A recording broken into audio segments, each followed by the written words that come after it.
Alright, what's up people? This is SiTHFuRion, and right now we are back on Penny Dreadful, episode 4. It's called Evil Spirits in Heavenly Places. Now before we jump in, very quick recap. This is more for me, jogging my own memory. Last time it was a very Vanessa Ives heavy episode. It was more of like a, I guess you could say like a prequel to the first season where she was searching for Mina and everything.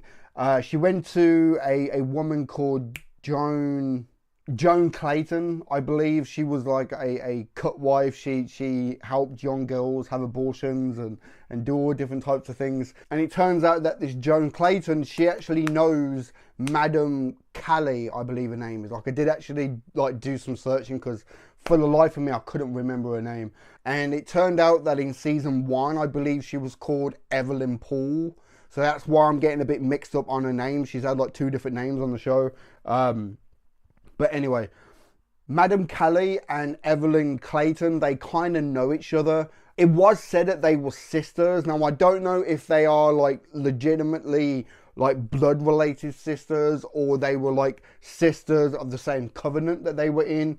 And so she ends up trying to prepare Vanessa Ives for the coming darkness, the battle that Vanessa has to face in the future. While Madame Callie, she, I guess you could say she manipulates the landlord of the land that Joan is living on and stuff. She kills a load of fucking cattle and blames it on Joan and says she's a witch, blah, blah, blah, blah. That time period, like mob rule, you know, they all turned up with the fucking pitchforks and everything. She's a witch, you know.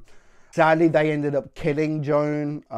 But I think throughout the episode, Vanessa kind of got what she needed. She got like that extra like strength. Plus there was like some reference to a book, how that there was something in the book that can help her in the future. So that's kind of foreshadowing something that I'm sure was going to happen later on in the season. Now, because the last episode was very Vanessa Ives heavy, the only other main character we saw was right at the start, and that was Ethan. There are other things happening with the other main characters from episode 1 and 2, like Malcolm Murray's under some type of weird spell by Madame Callie. I think it's like a seduction type of spell, and I think she might end up having some type of like ability to control him. So you got that. Plus the police are out looking for a beast that completely massacred people at that inn. Of course the beast is Ethan because he's a werewolf. And so we've got that, you know, potential storyline that needs to be played out. Plus Victor Frankenstein now has a bride for his monster, Brona Croft. He's brought her back. He's called her Lily. Like I said it last episode, I don't really understand the process of lying to her. 1, what if she starts to remember her past life? 2, what if Ethan sees her? Like, it's just, I don't get it at all. But at the end of episode 2, the big kind of takeaway was Madame Callie, she got one of her nightcomers to go out and bring a live baby, kill the parents and everything, and she ended up basically killing the baby, taking the heart out and sticking it in this puppet dummy thing that looks just like Vanessa Ives. Of course it's some type of voodoo mystical spirit type of thing where she can probably inflict pain on Vanessa or like control her in some type of way. But yeah, man, I'm just really buzzing to get back into this show. I absolutely love it. And Vanessa Ives, like Eva Green, to me is outstanding. But yeah, it's been so long since I watched it. I'm really excited. So let's do this, man. Oh, straight onto the doll. Fucking hell. That is creepy, man. I'm not gonna lie. It really does look like a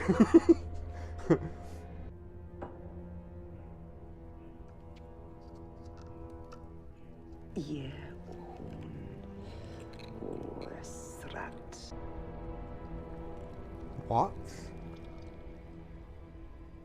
Would they become real?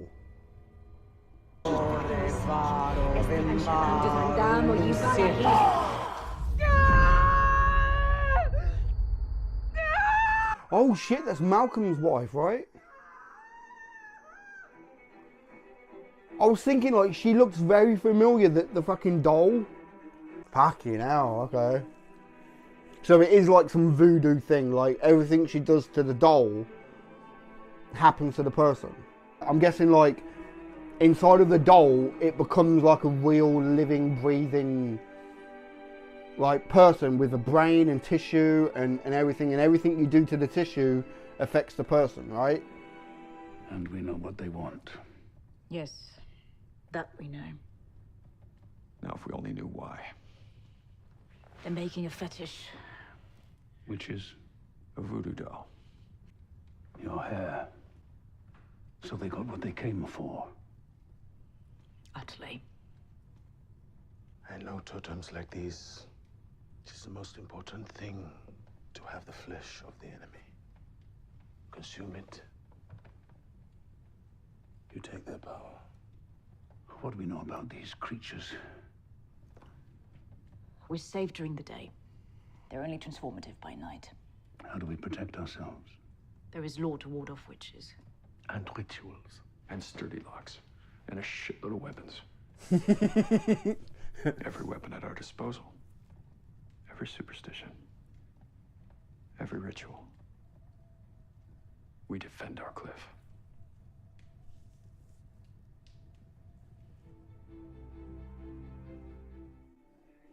It's like they're gonna go to war, man.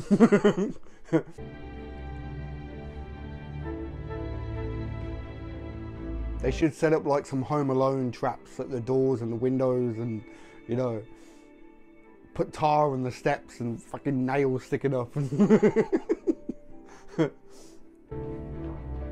Yeah, there's some steps there, do it there. See, of course, he's working with Madame Callie and the Nightcomers. He's their little snitch, but he's being forced into it, so I guess he's really hoping that Ethan and Malcolm and everyone can actually really fight him off.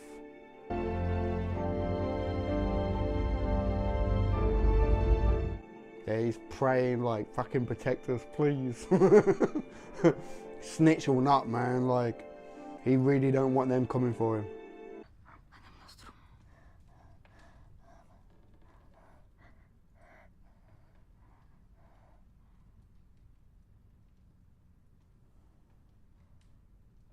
Other side.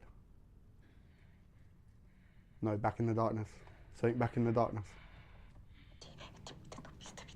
Oh shit, no, both sides.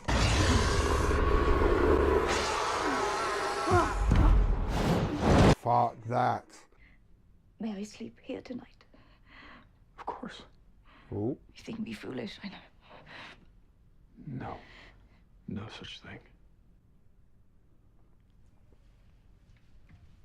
Am I wrong for thinking that something might happen? Not, oh, just a quick romp underneath the covers, but I mean like an actual, real We're praying. kind of connection between them two. Whatever you have done, whoever you have made yourself, I'm here to accept you. We're together for a reason. You need to sleep. I think there might be something there, but it's not like a relationship as in I love you too. I think it's more, I don't know, it's just a bit deeper, like an actual connection and bond.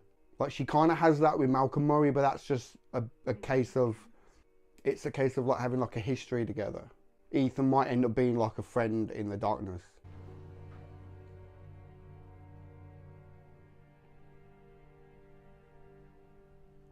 How did you limn the story of our romance? I told her nothing. I thought it best you extemporize on that. I don't agree with this. When you spoke with me? She asked if she loved you before. I said I didn't know. She asked if she must love you now. I told her it was up to her entirely. As soon as she learns what's happened, and she will, I think that's the overarching storyline.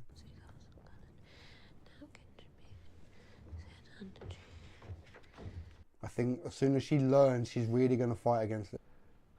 I remember one night, we were walking through the village, and we came across some men outside a tavern, drunken they were. And they saw me with you. And they laughed and pointed and said, how could the likes of her be with the likes of him? What did you do? It was more what you did. You took my hand, and you held it, and you looked at them, and you raised my hand to your lips, and you held it there. I don't remember. This is so, like, cringy, man. I've no wish to cause you pain. Let us start by being friends, Mr. Clare. I can do no other. See, it's going to completely backfire on him.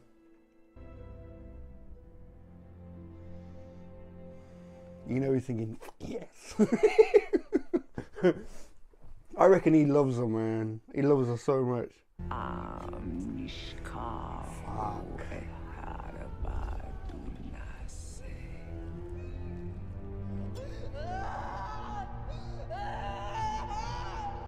That is fucked up, man.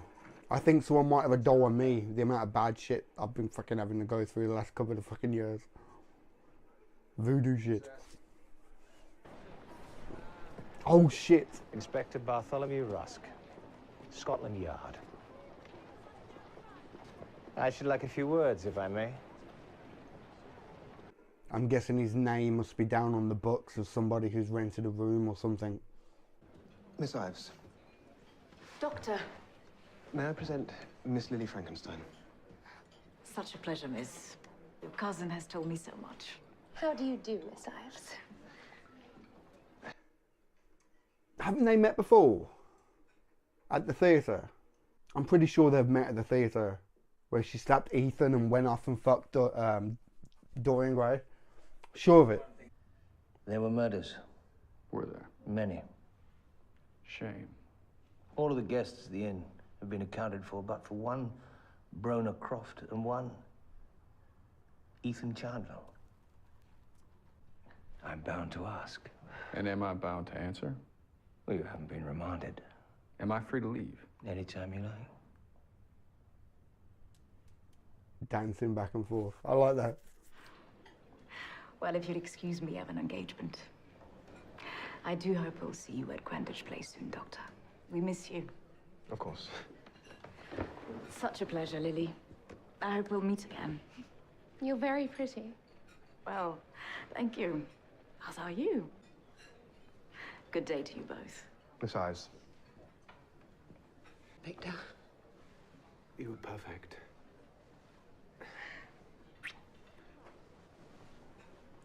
See, he's so in love with her, man. So in love. Inspector? Oh, they're gonna follow him. Excuse me? Do you like poetry? All sad people like poetry. Happy people like songs. I like that. I saw it earlier. I was having coffee with a friend. He's in love with someone, though I don't know he knows it. But she touched his hand.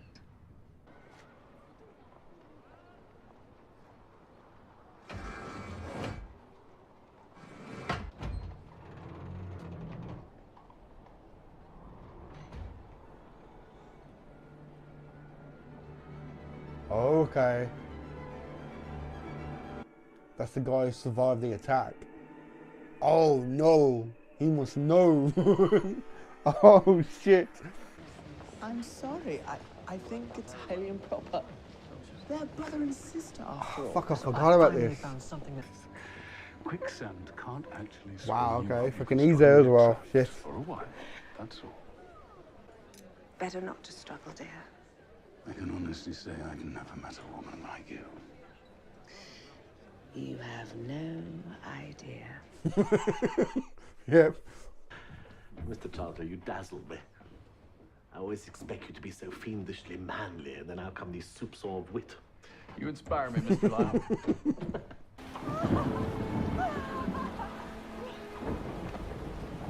Oh shit, Malcolm.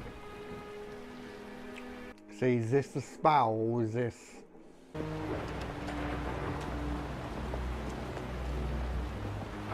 Yeah, this might be a part of her voodoo and shit.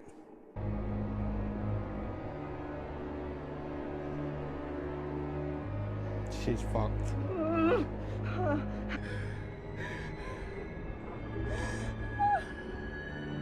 Wow.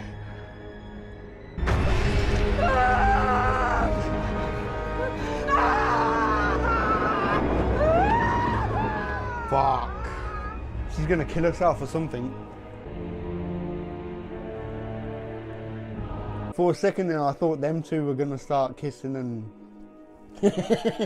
everyone else was fucking.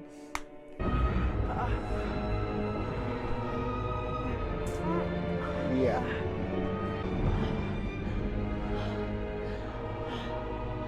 Go on, Malcolm. Oh man.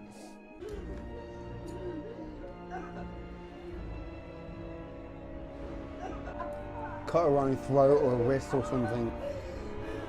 Yeah.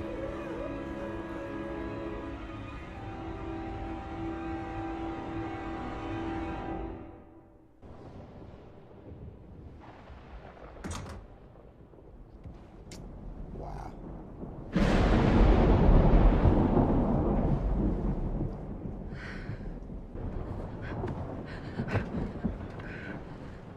What is it? The storm.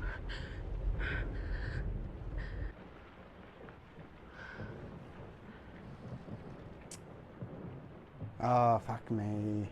Fuck me.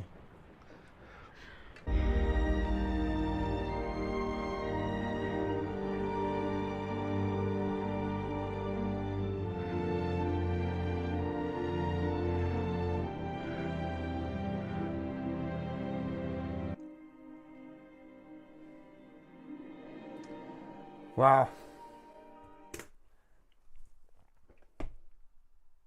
I had a feeling it was going to go that way. I really, really did. I called it a few episodes ago that he's going to end up falling in love with her. And the whole story ain't going to work because she's not going to want to believe it that she was with the monster and everything. Like, I can still see it backfiring though. I really can see it backfiring. Like, I'm pretty sure going back to the like season 1 when they were in the theatre, I'm pretty sure Ethan was with Brona Croft and they bumped into Vanessa because she was there with Dorian Gray. And I'm pretty sure Ethan introduced her to Vanessa. But anyway, I can still see it all completely backfiring. I really can. I can see her finding out. I can see it happening, man. Or maybe her actual memories start coming back and she realises that fucking Victor has actually lied to her and manipulated her and everything, like, because that was a thing in season 1 with the first monster. Well, the one that we first initially saw, he started having like flashbacks of him working on a boat. He was a fisherman or something, right? So I reckon she will start having flashbacks. She will start remembering. You know, I think it's just going to completely just backfire on Victor. But now we have the police officer who I think I don't think he knows that Ethan is a werewolf and everything. I think he's very suspicious of Ethan. And I guess when he starts tracking him down back to America and finding out who he really is, there's going to be a trail of dead bodies. You know what I mean? So there's that, plus there's the survivor of the massacre with the mask and shit. Like, he must know. He must know that Ethan can turn into this animal, this beast or whatever. So we got that to play out now. Malcolm Murray is really underneath the finger of fucking Madame Calais. Like, ridiculous, man. Like I said, I'm not too sure if he's just generally fallen for her or if this is a part of her spell. Because if he has just fallen for her, then her spell could be for something else. Maybe to like control him later on or whatever. Or it could be just a simple case of like seduction and making him fall in love with her and everything. So when the time comes, he will side with her over Vanessa. But I like it how Vanessa and Ethan have kind of created this this kind of a bond. Like, they kind of brought it up in season 1 as well, like them two. Like, Ethan was the one who actually brought her out of the darkness. Was it at the end of season 1? When he pulled out the cross and everything when she was possessed. So they have this initial bond anyway, and a part of me thinks it would be very, very easy to kind of write it in to have like this romantic love story between them two. But that to me would be a bit too obvious, you know. And then potentially at the end of this season, going into season 4, Brona Croft could end up being the reason why they end up breaking up, because he has feelings for Brona Croft or something. It could be very, very easy to write that into the storyline, but I think it's more than that. I think they have this kind of initial kind of connection. Like I said, like a friend in the darkness. Because Vanessa hasn't really got that. Like, she's got a bond with Malcolm Murray, but that's more to do with history, because they've been together for so long, they've known each other, they've been through shit. But as in, like, I'm backed into a corner, I've got nobody to trust, like, my life is on the line, who can I reach out to? I think Ethan would probably be the first person she reaches out to more than Malcolm Murray. And maybe that's why Madame Calais is going after Malcolm Murray, because she seems to think that Malcolm and Vanessa has this really tight bond. And that's why she's trying to get into the middle of it, because from what she's learned through, is he Ferdinand Lyle, the guy with the beard and shit, the snitch? From what she's learned through him, like, Ethan is just kind of like a hired gun. He's just kind of like a bodyguard type of thing. Same as Simeon, you know. So she's going after Malcolm Murray because she thinks Malcolm Murray and Vanessa has this tight bond. So if she doesn't have Malcolm, then she's on her own. And that's what Madame Calais really wants. But Madame Calais doesn't know that she also has this very tight bond with Ethan. So that could be the setup for something later, you know. Or that's how I would write it. Like, yes, she has this history with Malcolm. They are together. But when it comes to the crunch, Vanessa will always reach out into the darkness for Ethan. You know what I mean? I think that's really going to play off. And then you got the whole kind of side story of Dorian Gray doing his like love thing.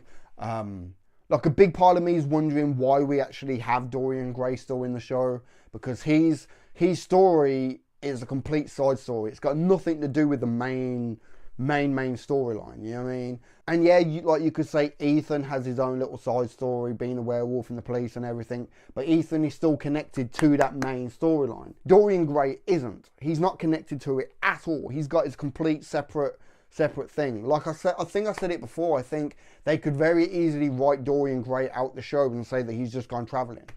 There's no need for him to still be here, unless it's a setup for something later.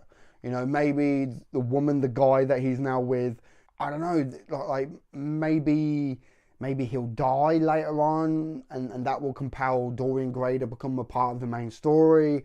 So there's something there. There's some reason why we still got this side story. And granted, we're only on episode 4. We got another 6 to go through for this season. But right now, I just don't understand why we still have this. But yeah, man, that was episode 4, Evil Spirits in Heavenly Places. I keep on saying it every single time I watch this show, but Eva Green, man, I love this woman. I really do. I think she's an absolutely outstanding actress. And I would love to see her in a lot more stuff, man. I really, really do. Yeah, man. Give this video a thumb up if you like it. Comment down below, let me know what you think. And subscribe if you haven't already, man. Alright? I've been SiTHFuRion. I'll catch you in the next one, man.